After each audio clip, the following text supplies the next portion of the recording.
¿Os acordáis de los 5 años? Luego había otra posibilidad de 3. Llegamos aquí a 8. A partir de aquí, ¿cómo se prorroga el contrato? Anualmente, trimestralmente, mensualmente. Hay distintas opciones. El propio contrato puede decir que se prorroga anualmente o por los mismos periodos. De tal manera que si el contrato es de 3 años, se iría prorrogando cada 3 años. Pero hay veces que el contrato no establece cómo se prorroga. Entonces se aplica lo que se llama la tácita reconducción. ¿Y qué es esto de la tácita reconducción? Miren, la ley nos dice, en este caso el Código Civil, si el pago era por días, el pago de la renta, el contrato se considera prorrogado por días. Si era por meses, el contrato se entenderá prorrogado por meses. Y si era por años, el contrato se entenderá prorrogado por años. Es decir, que en función de cómo yo haya derivado el pago, así se va a entender prorrogado el contrato de arrendamiento. ¿De acuerdo? De tal manera que si en el contrato figura que el pago será de la cantidad de 500 euros mensualmente, cuando yo llegue aquí al año 8, el contrato ¿cómo se irá prorrogando? Mes a mes, mensualmente. ¿De acuerdo? ¿Han visto algunos contratos en los que dice la renta se establece en 5.000 euros anuales que serán pagaderos a razón de X mensualmente? ¿Saben por qué hacen eso en ese contrato?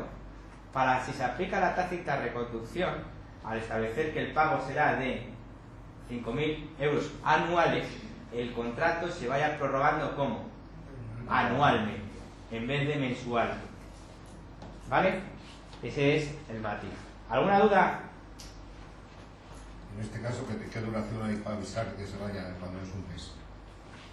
Cuando se ha cumplido el contrato, se ha pasado, y dices, bueno, pues ahora quiero ya que se vaya al mes. Entonces, pues, se lo tendrás que comunicar el mes anterior.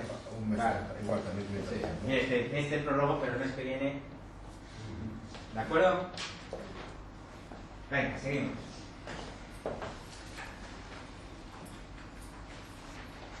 Vamos a ver cosas importantes. Vamos a irnos al derecho de tanteo y retracto, que aparece. A ver, ¿en qué página aparece? En la página 10. Antes les comentaba yo, ¿se puede vender una casa alquilada? Sí. Evidentemente se puede vender. Lo que pasa es que para vender una casa alquilada hay que tener en cuenta que el inquilino, el arrendatario, tiene determinados derechos que le reconoce la ley. Y esos derechos se llaman derechos de adquisición preferente y se concretan en dos: derecho de tanteo y derecho de retracto. ¿De acuerdo? ¿Qué significa el derecho de tanteo? Significa que si yo, propietario arrendador, quiero vender la vivienda, tengo que comunicar esa circunstancia al inquilino. Pero no le tengo que decir simplemente al inquilino, oye, usted, voy a vender mi casa, ¿me interesa? No, le tengo que comunicar que voy a vender mi casa, en qué condiciones voy a vender mi casa y en qué precio voy a vender mi casa. Porque puede ser que el vendedor lance al mercado su casa, pero todavía no haya recibido una oferta. Pero si encuentra un comprador que le dice, oye, que te voy a comprar la casa en 100 millones de pesetas y te voy a dar ahora tanto y el resto a escritura pública, y esa casa tiene inquilino, yo como arrendador tengo que comunicarle a mi inquilino que me van a comprar la casa por 100 millones de pesetas, que me van a dar tanto ahora y el resto a la escritura pública.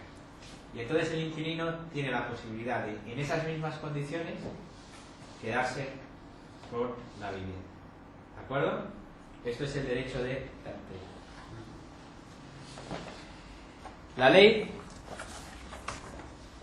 contempla que yo tengo que comunicar esta circunstancia al inquilino de una manera fehaciente, ¿de acuerdo? Se lo tengo que comunicar de una manera que se quede constancia de que se lo he comunicado y de que ha sido lo que le he comunicado. Y además, desde el momento en que se lo comunico y él decide, por ejemplo, no ejercitar el derecho de tanteo, yo tengo que hacer la operación en el plazo de 180 días, porque si transcurridos esos 180 días yo no realizase la operación, por ejemplo, quisiera realizarla al día 181 o al día 185, se lo tendría que volver a comunicar de manera fehaciente, ¿de acuerdo? Tendría que volver a hacer la misma actuación. ¿Queda claro? En la práctica, cuando uno va a vender su casa, el notario siempre le pregunta, en la escritura siempre consta una circunstancia, que es la situación posesoria. Si el notario, cuando vayamos a vender este tipo de casas, nos pregunta cuál es la situación posesoria, yo al notario le digo que el inmueble está libre de ocupantes e inquilinos cuando realmente no es así, ¿sabéis en qué estoy incurriendo? Estoy incurriendo en un delito de falsedad del documento público. Pero puede ser que yo le diga al notario, oiga, pues sí, esto pues hay inquilino, la casa está alquilada. Entonces, lo que me va a pedir el notario es que yo le acredite que el inquilino ha renunciado a su derecho de tanteo. Esto se lo puede acreditar mediante actas notariales y demás. Pero otra forma de acreditarlo es llevarme a la misma firma de compraventa al propio inquilino y que en esa misma firma, en esa misma escritura, se deje constancia de que el inquilino renuncia a su derecho de adquisición preferente, a su derecho de tanteo. ¿Vale? Pero bueno, puede ser que yo no me sepa la ley y haya vendido mi casa sin comunicárselo al inquilino. Incluso haya mentido al notario. Pues entonces la ley, en esos casos, le reconoce al inquilino el derecho de retracto. ¿Sabéis qué es lo primero que tiene que hacer el nuevo propietario de una vivienda alquilada? Tiene que remitirle una copia notarial de la escritura de compraventa. Imaginándonos que el inquilino recibe esa escritura y ve que han vendido su casa y que a él no la han notificado, pero entonces puede ejercitar su derecho de retracto. ¿Qué significa? Significa que pagando el precio que viene en esa escritura, ¿sabéis quién se queda con la casa? El inquilino. ¿Vale?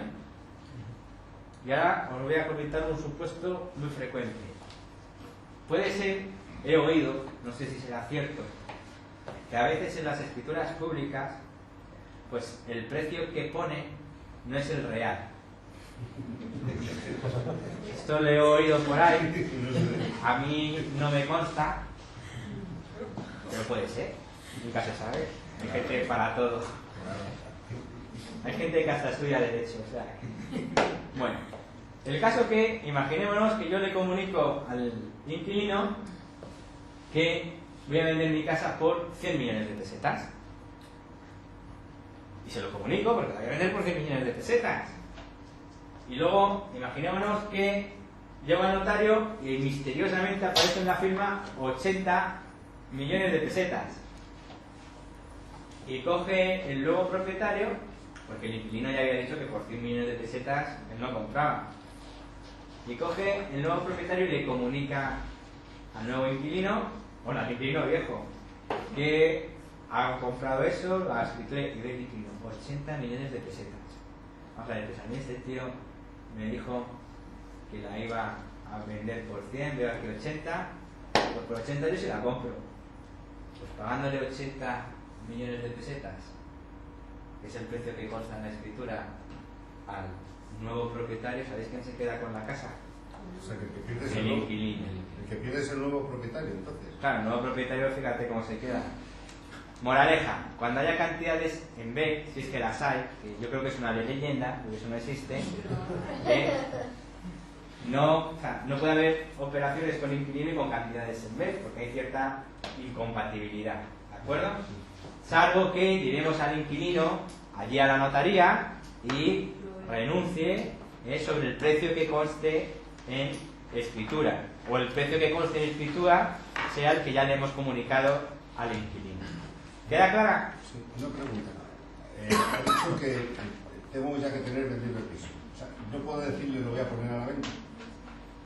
Puedes decirle, hombre, yo, algo inteligente sería, si lo quiero vender, el primero que se lo voy a ofrecer va a ser a mi inquilino. O sea, pero Pero le puedo decir unas condiciones genéricas, le puedo decirme, oye, pues no me interesa, porque es muy caro tu piso. Entonces yo sigo comercializando. Y de repente viene un potencial comprador que me paga algo menos de lo que yo le había dicho al inquilino que iba a vender. Bueno, pues le tengo que informar otra vez al inquilino de que ha aparecido un señor que está dispuesto a pagarme, ahora bien, el precio que está dispuesto a pagarme, que sí le interesa, porque si le interesa, tiene derecho a la adquisición preferente. ¿Todo eso cómo se demuestra? ¿El qué?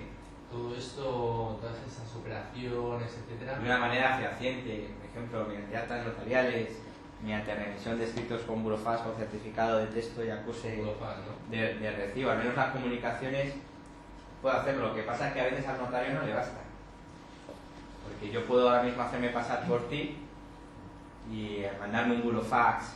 ¿Entiendes lo que te quiero decir? A veces el notario pues te exige la intervención de otro notario, lo cual siempre va bien para sus minutas, y todas esa serie de circunstancias, ¿de acuerdo?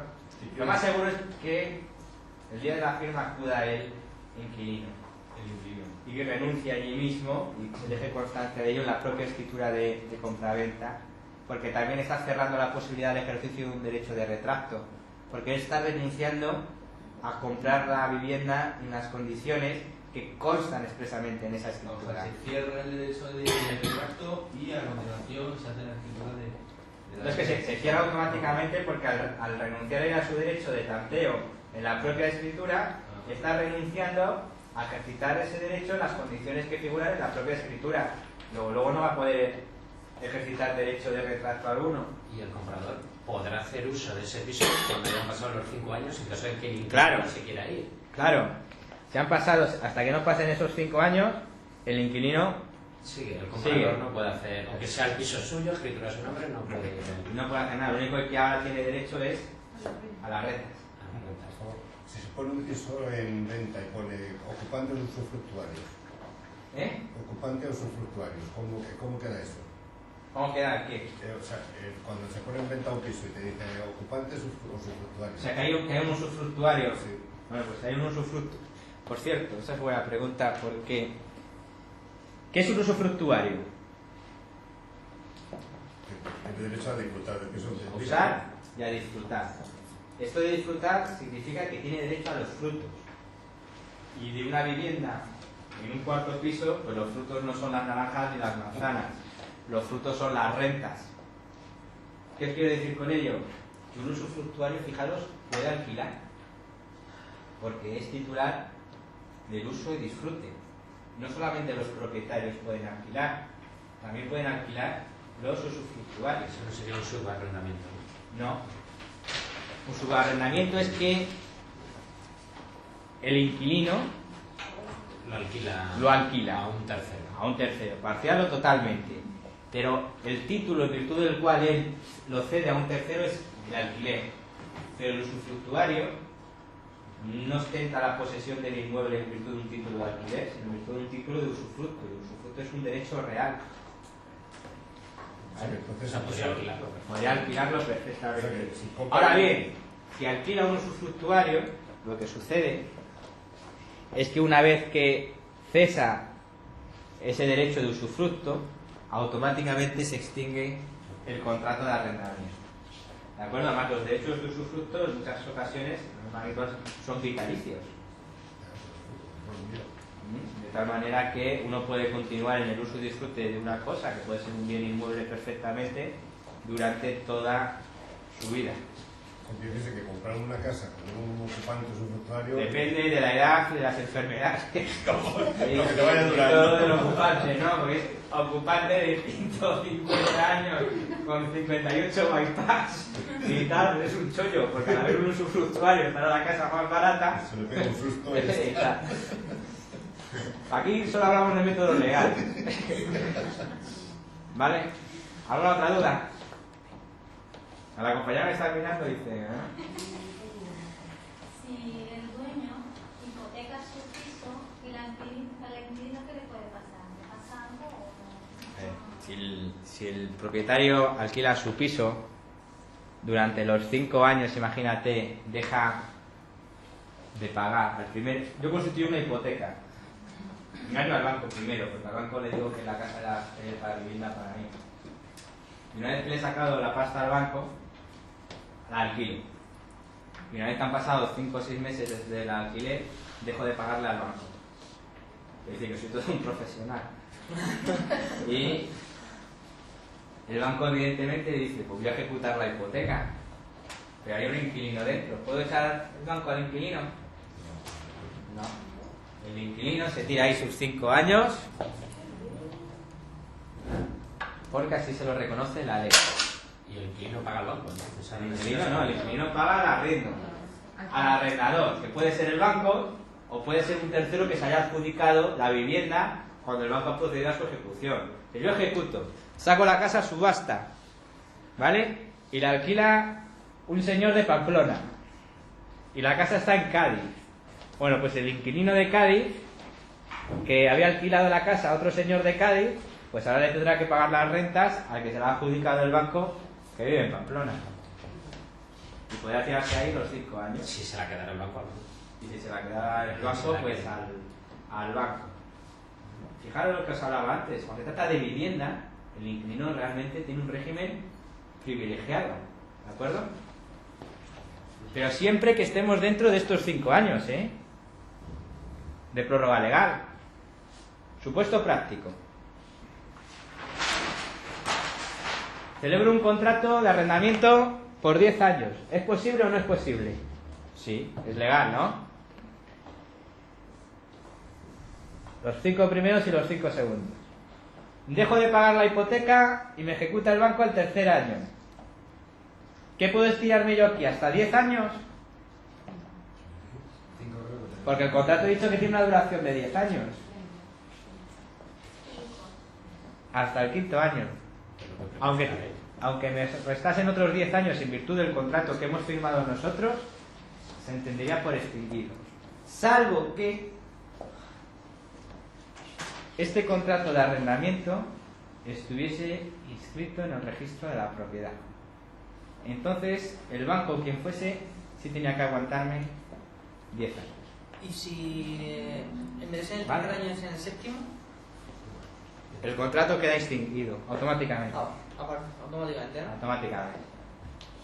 Salvo que estuviese el contrato inscrito en el registro de la propiedad, que entonces produce lo que se llama efectos erga omnes, es decir, efectos frente a tercero. Se considera, existe la presunción de que todo el mundo sabía que yo era el inquilino de esa vivienda y el banco evidentemente también. Entonces casi no hay ninguna diferencia, casi digo, con un contrato de compraventa. Entonces, ¿no? Si prácticamente uno cuando quiere venderlo tiene el recurso del inquilino de retracto. El derecho de tanteo y retrato, hombre, es muy diferente de un contrato de compraventa. Muy diferente. Sí. Son cosas distintas. Y ahora, para liarles un poquito más a ustedes y que esta noche piensen en esto, ¿se puede renunciar al derecho de adquisición preferente? Es decir, yo suscribo, imaginémonos con este señor, un contrato de arrendamiento, y en el contrato de arrendamiento ponemos una cláusula que dice que el inquilino renuncia expresamente al derecho de adquisición preferente que le reconoce la ley. ¿Eso es válido? No, porque no reconoce la ley. Depende, porque la ley nos dice que se puede renunciar a los derechos de adquisición preferente de una manera válida y legal en los contratos por tiempo superior a 5 años. Supuesto práctico. Este señor y yo firmamos un contrato de arrendamiento y ponemos la cláusula de que él renuncia a sus derechos de adquisición preferente. Esa cláusula y el contrato de duración de 1 año. ¿Esa cláusula es válida? No. Pero este señor y yo firmamos un contrato de arrendamiento y pongo que la duración del contrato es de 5 años y 1 día. Y además pongo que este señor renuncia a sus derechos de adquisición preferente. ¿Esa cláusula es válida? Sí. De tal manera que si yo quiero vender mi casa, ¿tengo que hacer todo el procedimiento que les he informado a ustedes? No. Porque el inquilino ha renunciado a su derecho de adquisición preferente. ¿De acuerdo? Que se tiene que ir a los 5 años, 1 día se tiene que ir. En los 5 años y 1 día se queda el contrato finito. Esto es mucho más profundo de lo que puede parecer, ¿eh? No, sí, por supuesto. No, tiene... Todo de ser inmobiliario no es fácil, ¿no? Vamos a ver. Entonces, después de todo lo que yo les he dicho, a mí, si soy el arrendador, ¿qué me interesa? ¿Hacer contratos por periodos largos o por periodos cortos? Por los 5 Si años. soy el propietario, ¿por periodos cortos o por periodos largos? Por 5 años y 1 día. Cortos. Dice por aquí que cortos. Entonces, si soy el inquilino, me interesa por periodos largos. Depende No, de la situación de... No, pero vamos a pensar, vamos a tener en cuenta determinadas constantes. Que el señor es feliz, que tiene una vida familiar estupenda, que, en fin, que es un prototipo de sujeto y que una vez es arrendador y otra vez es arrendatario. Entonces, partiendo de ese perfil de señor estupendo, señora estupenda, si soy arrendador, ¿qué me interesa? ¿Periodos largos o cortos? Si soy arrendador, 5 años. 5 años y 1 día. miren, si soy arrendador, me interesan periodos largos. Y les voy a decir por qué. Porque, ya que la ley le reconoce al arrendatario 5 años, pues, si yo pongo una duración inferior, me da lo mismo. Va a poder estar ahí el señor 5 años. No le puedes ir subiendo si lo haces... Déjame terminar. Y además, si pongo 5 años y 1 día, o 1 mes, voy a poder hacer que renuncie a su derecho de adquisición preferente. Luego voy a poder vender la casa con total libertad y dentro de la máxima legalidad.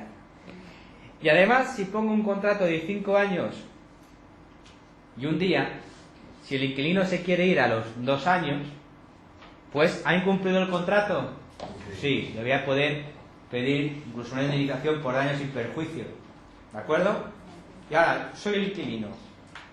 Me interesan plazos cortos, lo más cortos posibles. ¿Por qué?